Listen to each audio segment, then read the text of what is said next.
Hello, everyone, and welcome back to The Real Deal. I'm joined here today by Tanner Lipka. And I'm Isaac Petz, and today is a little special roommate podcast because this is my roommate. We live at 6708. No. We won't be doing that. Okay. But what we will be doing is reviewing a whole bunch of the movies and TV that we've just been watching in the apartment lately. So, I mean, honestly, you just want to get rolling? Yeah. Or do you have more intro stuff to do? No, that's all we need to say. All right. Where do we start? What did we watch first? The first thing we started watching was, I believe, Neon Evangelion. Genesis Evangelion, yes. It's an anime from the 90s. I watched it back in high school, so I decided I needed to get Isaac into it because I think it's one of the greatest animes that's ever, It was fantastic. Yeah. It was the first anime I've actually finished all the way through. Is it? Yes, it was fantastic. Ah. Well, except for Chainsaw Man, which is... But that didn't was happen until after, later. yeah. Yeah. So hold on, quick disclaimer that I forgot to put in the beginning. If you hear us bring up a franchise, we're probably going to be spoiling it. Thank you. Yeah, we're probably going to be spoiling. I mean, that's spoiler alert for anything we bring up, honestly. Anything I bring up on the podcast ever is spoiler. Yeah, honestly, but especially this episode is like we are just going to be talking about stuff from front to back. Yeah. Evangelion, because we watched the what even 26 happened? Well, we watched happened. the 26 episodes of the show, and then we watched the movie, The End of Evangelion, which is my favorite movie. It's a fantastic movie. I think you just need to live that experience. I think it's one of the greats when it comes to movies. I think it's like the 26th best movie of all time on Letterboxd. Something like that. It's definitely up there. I think is it the highest animated? Yes, it's the I highest believe animated thing on Letterboxd. Neisha 2 might have beaten it. Neisha 2. It's the Chinese movie, yeah. Highest grossing Chinese movie of all time. Yeah. Supposedly it's really good. I don't know. We gotta. That's just something we could watch. I don't know. Something we liked about Neon Genesis, both the movie and the show, is the cinematography for it, or animation, especially in the movie. Just how everything's shown, how everything's portrayed. I really like the characters of Shinji and not Makima. Not Makima. That's Chainsaw Man. Misato. Misato. Yes. I think all the religious symbolism was very interesting, which is funny because it kind of impacts the plot, but it's more so there because the creator thought it looked cool. Hideki Anno in an interview did state, like when someone asked him, why'd you put all the Christian symbolism in there? He said, I thought it looked cool. That's really the reason. Well, I believe he spent some time in America and kind of got used to the Christian. I wouldn't be shocked. But yeah. So who's your favorite character of the bunch? I'm going to do Kaji. Kaji, yeah. Love Kaji. He's like one of the only good people in the show. He's a good mentor. I would say Asuka.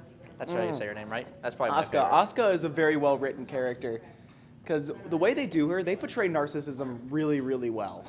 But it's like a narcissism where you also feel for her. No, well, she hates herself. That's the whole thing. Is she hates herself and she uses narcissism as a defense mechanism. And I think that's portrayed really well in both the show and the movie. I could talk about Evangelion for hours. It is my favorite anime of all time. And what I like about it is it doesn't fully explain itself in the movie. No, it leaves you with questions. It leaves you with more questions than answers. Yeah, it does. Yeah, after you watch the movie, you really do have to go on the internet and do like a 3-hour deep dive. Well, even then, you can still even if you don't want to do all that, it still leaves you feeling something. Yes. I remember when I watched it for the first time on my computer monitor. I think it was on a computer monitor. I was just sitting there staring at it for a little bit, like, oh my god. Computer monitor? You watched it on the computer? For like the first time in high school. Yeah, well, I know my friend watched it. I got a pretty good experience with the big TV. Yeah, we have like a big old 70-inch TV in our apartment. I had a friend from high school who watched it on his phone. That's a way to watch it. Who watched it on his phone while doing work for a church. That's something. That's a way to do it. That's a way to watch the movie. That's an experience. He did it during a sermon. Hey, everyone experiences movies differently, and that's another fun part about cinema, TV. Everybody experiences it differently. That's true. Anything else we want to say about End of Evangelion? Or I keep saying end of, but the whole thing. The whole thing. Go watch it. Yeah. It's fantastic. It is great. It's aged a little poorly, some of the scenes, but yeah, there's a couple scenes that haven't aged well, but overall it's really good, and it still reflects on how people feel today about just emotion. It's very deep. It's very introspective. Okay, moving on. What? Chainsaw Man. Chainsaw Man. We're jumping straight to Chainsaw Man. We're staying on the anime train. Stay on the anime train for a bit. So this is one of those where I've read the entire manga for Chainsaw Man, like caught up to what came out this week. But yeah, let's do Chainsaw Man. So what do you think about Chainsaw Man? I mean, I really so like far? how it portrays just like someone who's never had anything in their life and suddenly they're given everything. Yes. But or like, given a lot, and but the people who give it to them, Makima and Rize, Reze, my bad. You're good. They use it to manipulate him. Yeah, they want Pochita, not Chainsaw Man. Yes, yeah. Or they don't want Denji. Pochita's the devil dog. Yeah, little dog that's inside creature of him. thing. Yeah.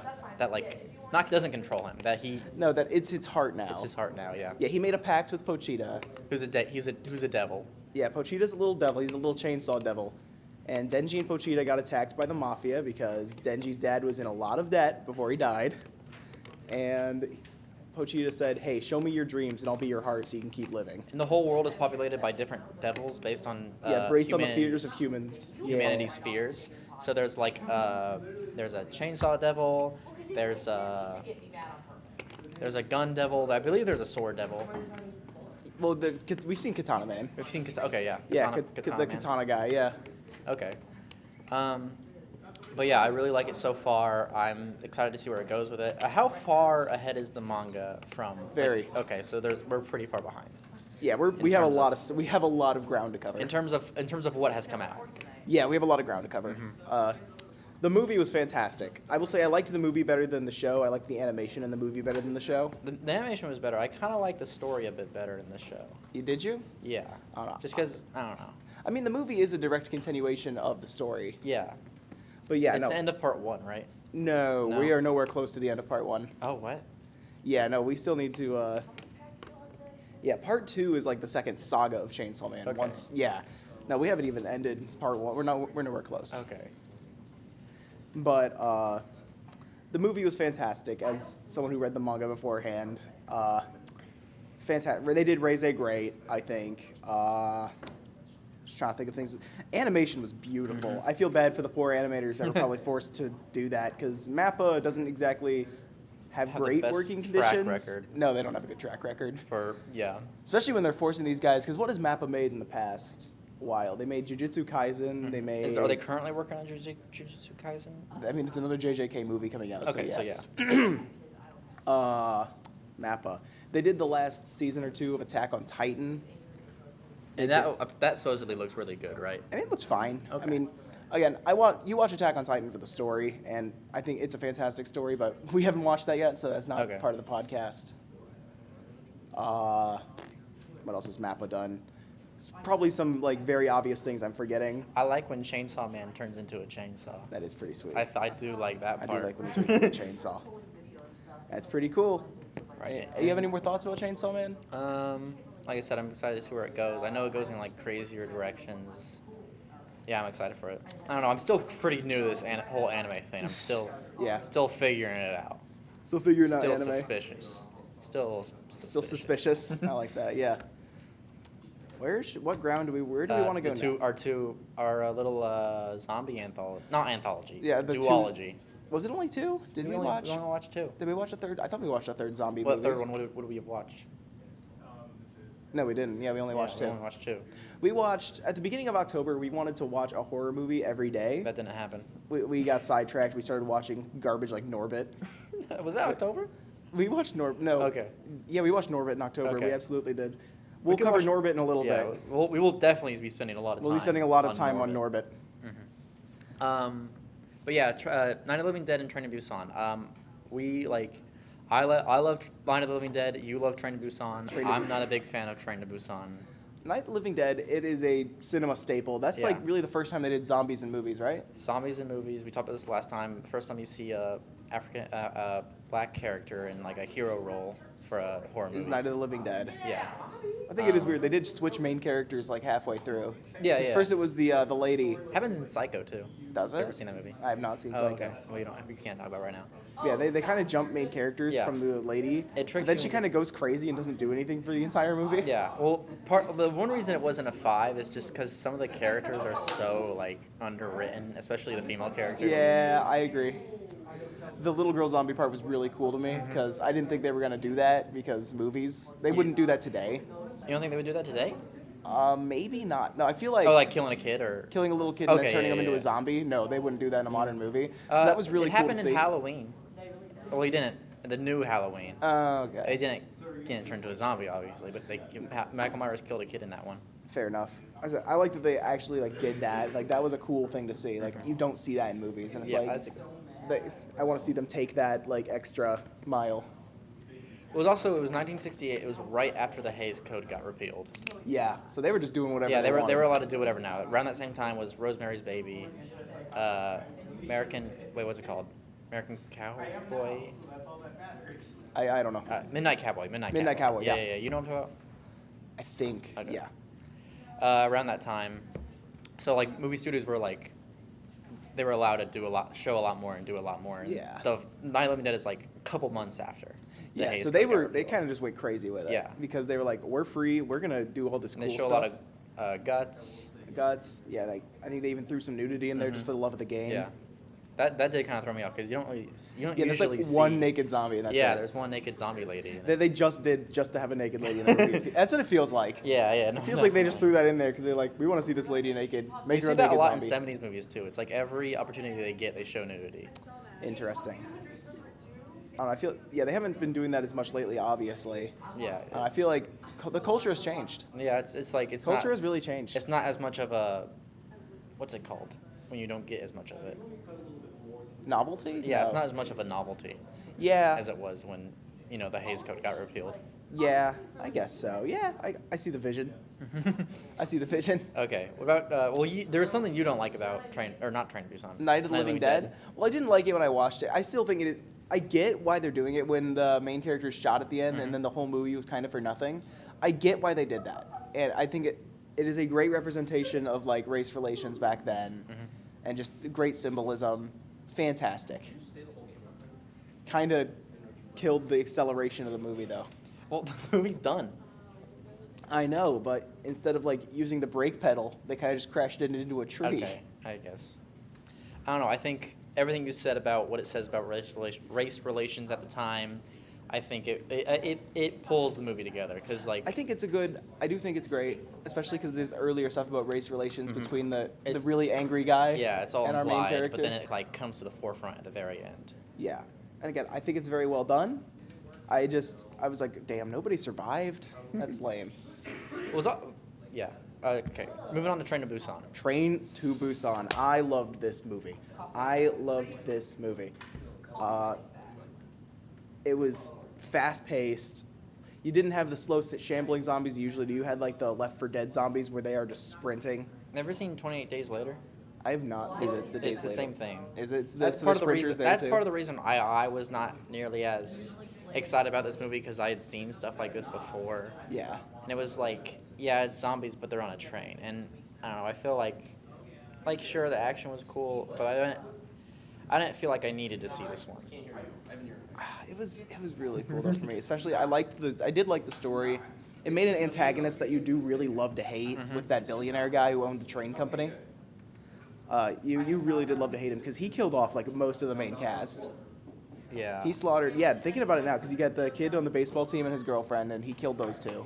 He killed. Well, it wasn't like he killed. He would just like not let them on the train. He would. Like, No, he did kill them. What do you mean he killed him? What did he do? He tripped the girl. Oh yeah. He tripped the girl so that she'd get eaten by zombies and kill the guy. Oh yeah. There was that. He killed a bunch of people. He wouldn't let people on, so he got a ton of people killed. And he was just such a good like hate sink as an antagonist, and it felt so good to see him die and like be reduced to crying for his mom and stuff. And of course, it did cost us the main character, who was a great character. Yeah. But you got to see like the scare at the end. I did like the scare at the end where the other mom and the little girl almost got shot down by the Korean military. They almost did the Night of the Living Dead twist. They did almost do the Night of the Living Dead thing. But then there's a little like Deus Ex Machina. The little girl starts singing a song she heard earlier in the movie, and then they're like, "Oh my God, they're not zombies! Get them!" No, I think I gave this one a 3 or a 3.5. Yeah, if we're going by Letterboxd stuff, I gave it a 4, and I gave it the little heart on Letterboxd too. I really I think it was a very fun movie from start to end. I was super engaged in the movie. You had the one guy who plays like the tough guy in every Korean movie. You know what I'm talking about? Oh. Yeah, I know. Yeah. I don't remember his name. I'm sure if you just look up tough guy from Korean movies, you'll know who I'm talking about. Mm-hmm. He did fantastic in that role of like the tough guy. It was sad to see him die. To sacrifice himself. Yeah, he sacrificed himself to like get everybody else into. They basically all died except the mom. And everybody got rolled except for the one mom and the little girl. Okay. Zombie, because they were fast zombies, dude. You can't stop that many that fast. Anyways, Norbit. You want to talk about Norbit? Let's move on to Norbit. The cinematic masterpiece. Watch us spend half the podcast on Norbit. Norbit. It's a movie. That was definitely one of the movies of all time. Was that like? It's an Eddie Murphy movie. It's an Eddie Murphy. Did our other roommate, was he like? Yeah, he was. We watching have it. to watch this, or was it more like? I think it was me. I think I was like, we need to watch this. Okay. He had already seen it. He had already seen it, but he was A-okay with watching it. And he gave his stamp of approval, like, you guys have to see this. Yeah. No, he never watches movies with us just because he's not a big movie guy. But when he heard about Norbit, he was like seated, ready to go. So we were like, okay, let's see this. I hated it for most of the runtime. It was rough. It was a rough one. bad. It has its gems. There's some gems in there. We were like an hour in, and I thought the movie was almost over, and there was like another 40 minutes hour. left. It was like another hour and 40. No, it's not. It was like 40. It's an hour 40 long movie. Yeah, there was another 40 minutes. We were an left. hour in, and we were like, is this wrapping up? And the movie tricks you into thinking it is wrapping up. And it doesn't. Yeah, no, it's bad. It's rough. Like, you think that Norbit and the girl that he actually wants to be with are about to kiss, and then Rasputia comes up, and she's like, "What you doing, Norbit?" And you think it's going to be like the big final showdown, but no, there's 40 minutes in the movie where Rasputia just beats him up and takes him home and locks him in the basement. And then they mess around more from there. They do. It's just Norbit gets abused by Rasputia, Rasputia may genuinely be one of the most evil characters in fiction. Like, I am not joking when I say that. Watch Norbit, and she is evil, dude. She hits a dog with her car just because she wants to. It's so bizarre how evil she is. It is. She is evil, dude. Because when you first meet her, it's like, okay, maybe she's gonna offer some conflict to our characters, maybe. But no, she genuinely ends up being like horrible. Like their introduction to their adult life, because we see Rasputia when they're kids, but like the first thing we see of them when they're adults is Rasputia cheating on Norbit. Yeah. And then when Norbit's like, "You cheated on me," Rasputia's like, "You didn't see anything." What's the line?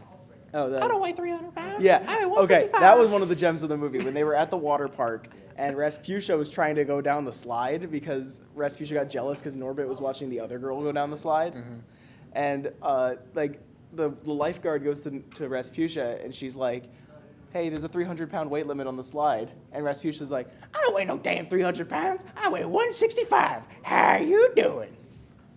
And incredible. And then she like goes down the slide, absolute cinema. Absolute cinema. And she just destroys everything. Well, that and she lands in a big swimming pool, and then all the water flies out. There's no water left. I love that both Norbit and Rasputia are both played by Eddie Murphy too. It's just Eddie Murphy in a fat suit. Yeah. Oh my gosh. Well, there were like continuity errors. If you watch the film, like they're doing the Zumba class, and you look at the mirror, and she's not in the mirror, and then the camera will cut to another scene. Or to another shot, and she'll just be in the back. Well, yeah, she's too big to be there for the extra scenes. It's like how in this is not a movie that we've watched together. In Spider-Man 2, the Sam Raimi Spider-Man 2. Yeah. There's a scene like when Doc Ock is like threatening Spider-Man and he's on the train and everybody's getting in the way and like, "You got to get through me." The first person to say that is Joey Diaz. You know Joey Diaz, the big Cuban guy, and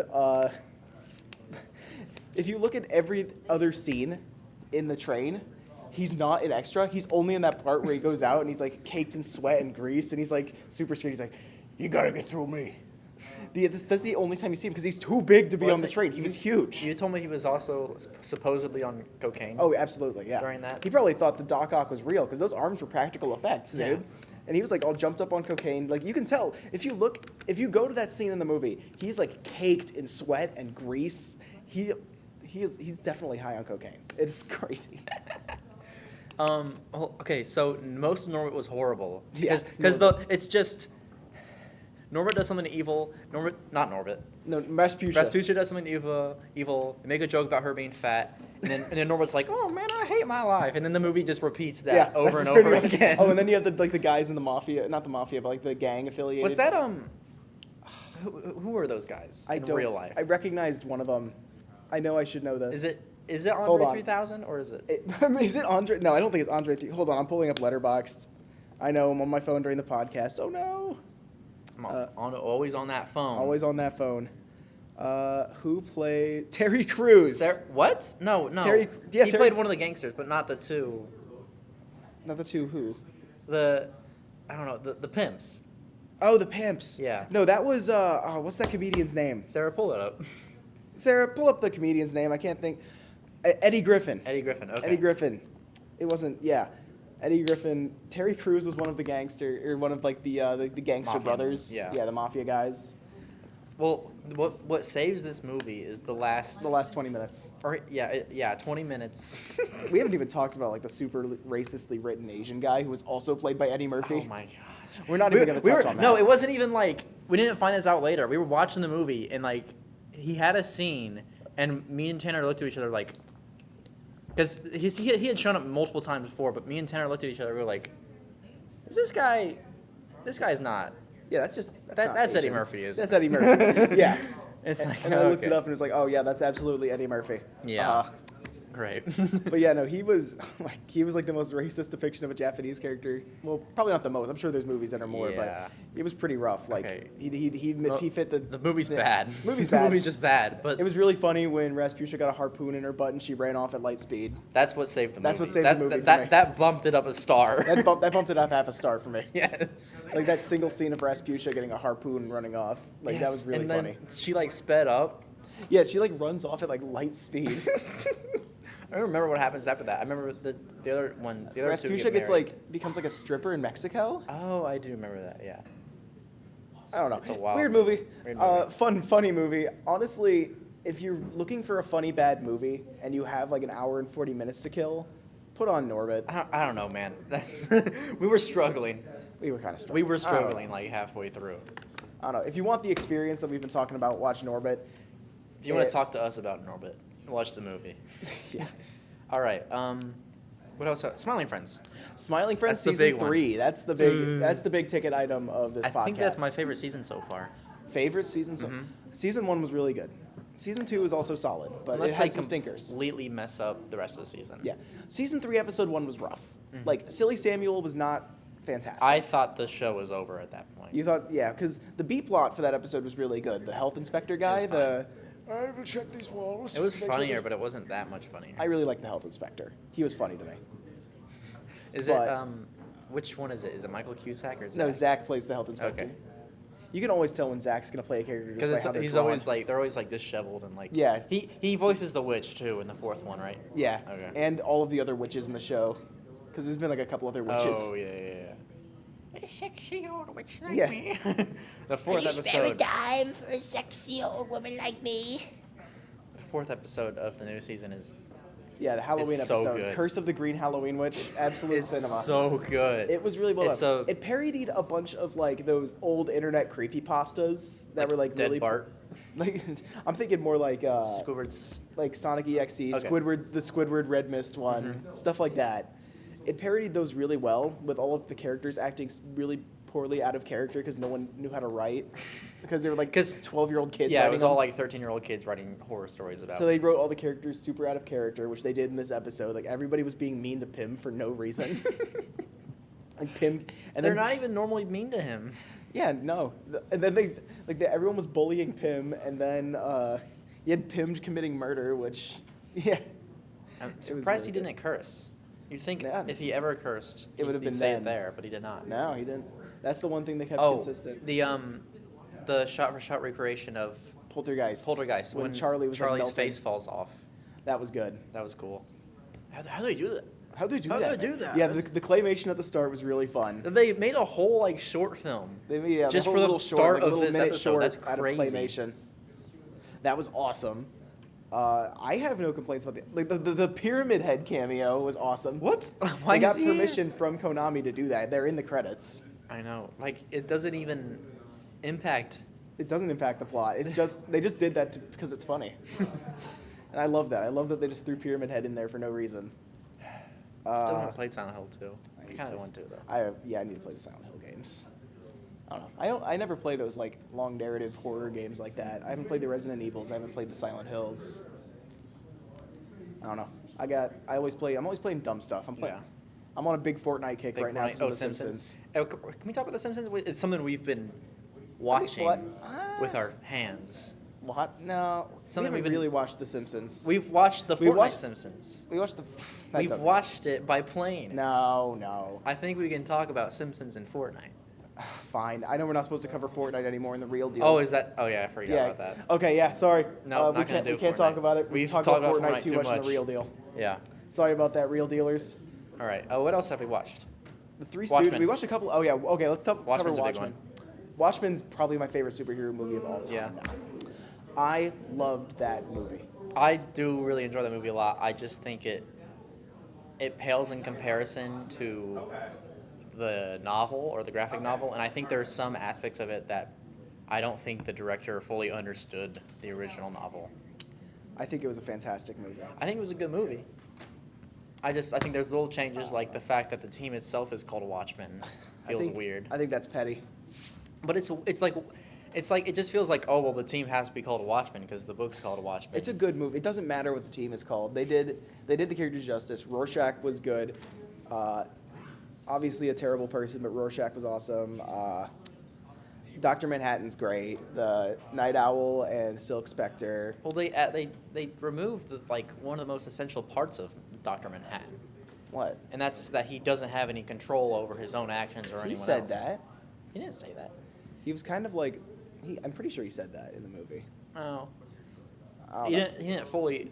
They didn't elaborate on it, but he did. He did touch on it. Yeah, well, it's touched on a lot more in the graphic novel, which. Fair enough. I don't know. I think it was a good movie. I think it was my favorite superhero movie of all time. It was like a 2 hour 45-minute long movie. It kept me engaged the whole time. I really like The Watchmen. I like a universe where only one guy has superpowers, but people still want to be superheroes. That's cool to me.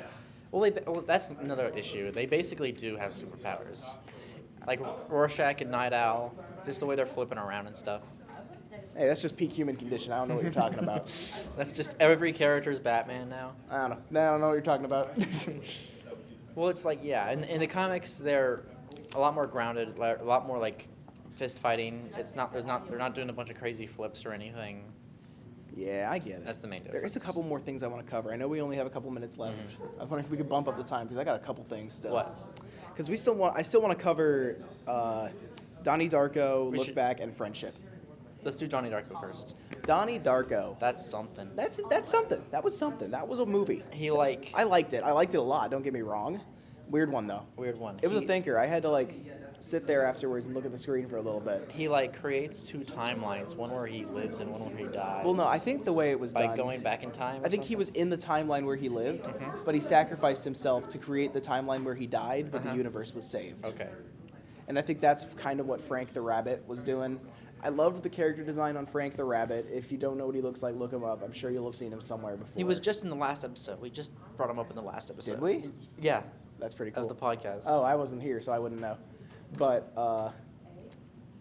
yeah, Frank the Rabbit looks great. I like the character design. I like the movie. I think it was a good movie. Yeah. I think it was a little full of itself. Yeah. I think it insisted upon itself a little bit.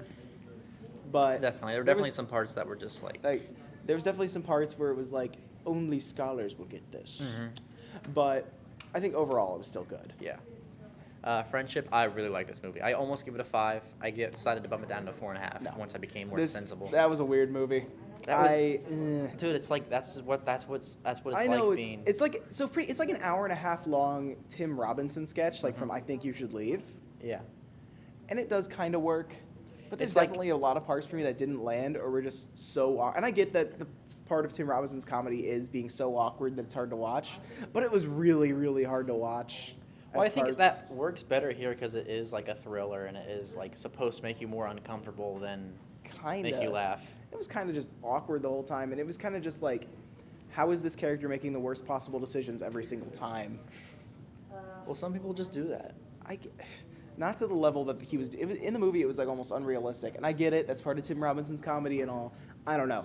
Didn't fully land for me. It like part of it was doomed old man yaoi. Part of it was like just that's what it was for a while for Paul Rudd and Tim Robinson's characters. Yeah. And then you had the ending. Sarah, pull it up. No. Sarah, pull up the old man yaoi. Don't. No, no, don't do that. Yeah, I don't know. Very awkward for a lot of the movie. Some of the jokes did land, but some of them were just, ugh, I don't know, rubbed me the wrong way. It was still like a good 3.5-star movie. It's still like a solid, it's still going to be funny at times. It's like, this is what it's like trying to be friends as an adult. Kinda. I don't know, very negative movie. And I do like my negative movies, but this one was kind of just... A little too much. Like, his life is a little too miserable. It's fucking miserable. Dude. Yeah. Like, I like Chainsaw Man, and in Chainsaw Man, the writer, Tatsuki Fujimoto, praised Fujimoto. He's fucking awesome. But that's going to come back and bite me in like 4 or 5 years. No, he hasn't done anything weird. I'm sure of it. Sarah, pull it up. No, he Sarah, hasn't bleep done him out, too. He hasn't done anything bad. No, Fujimoto's... He, like... The worst thing he did was... Here, hold on. We'll talk about it when we go to look back. Friendship. Yeah. I don't know. Kind of weird to me. It was fine. I got it. I understood it on a spiritual level. I don't know. I did like the ending. I liked the crash out when he had the gun. Mm-hmm. And he imagines like a perfect world. And then it shows the little alternate timeline, which kind of reminded me of Look Back. Yeah, no, it's the same. Almost was like a Look Back kind of scenario. Like if you've seen the movie Look Back. Do you want to talk about Look Back real quick before we're done? Yeah, let's talk about Look Back. I really like Back that one. Another Fujimoto. Tatsuki Fujimoto is the writer of Chainsaw Man. He also made the movie Look Back. Well, he wrote the manga for the movie Look Back. He also wrote some other manga like Fire Punch and Goodbye Eri. When Goodbye Eri gets a movie adaptation, I think it'll be the perfect movie, but that's for another time. Fujimoto's great. And again, like some other mangaka, which is manga writers, he hasn't done anything like weird. He hasn't In real life? No. Yeah, no, his stories are weird, but he hasn't like touched anybody or anything like that. The worst he's done was he did in an interview. He was like, "When my pet goldfish died, I was really sad, so I went to the park to bury it. But then I saw when I put him on the ground that the ants were eating him, and I got jealous. So I picked the fish up and ate him myself." Okay. On that note, I think we can I call want to this... talk about Look Back. Oh, wait, we didn't actually talk about Look No, Back. we just talked about how this guy ate his fish. Okay, yeah, no, Look Back was really good. That was like a 4.5. Fantastic movie. It's only like 58 minutes. If you got 58 minutes to kill and you want a nice little bittersweet story, watch Look Back. Yeah, it's dude. definitely It's good. this beautiful story. It starts with like these two young girls and it goes through like their whole lives together, and then they have to separate for like college and stuff, and then it gets real bittersweet. Yeah. It's really it's masterfully written. Fujimoto did a great job, and the studio I think it was also Mappa again that did it. They adapted it great. The animation's beautiful. That's a fantastic movie. That's like my second favorite movie of all time. I do like Top 3 movies of all time for me, I think, are End of Evangelion, Look Back, and then Watchmen. What are your top 3 movies? I don't know about 3. I know 2 though. What are your top 2? Taxi Driver and End of Evangelion. Those are bangers. I don't know any. I don't know I'll have about to give a it a third. watch. We'll have to watch Taxi Driver next. Mm-hmm. Yeah. Okay. Anywho, On that note, thank you for putting up with my rambling, Mr. Isaac. Thank you for having me. thank you for being on here, Tanner. What's Mr. up? Tanner Lipka. It was a great time being on here. It's good to have you back as well. Check good us to out have on you back, our Real TikTok, Dealers. Instagram, all our social media, Spotify, and we will see you on the next episode of The Real Deal. Bye-bye now. Bye-bye.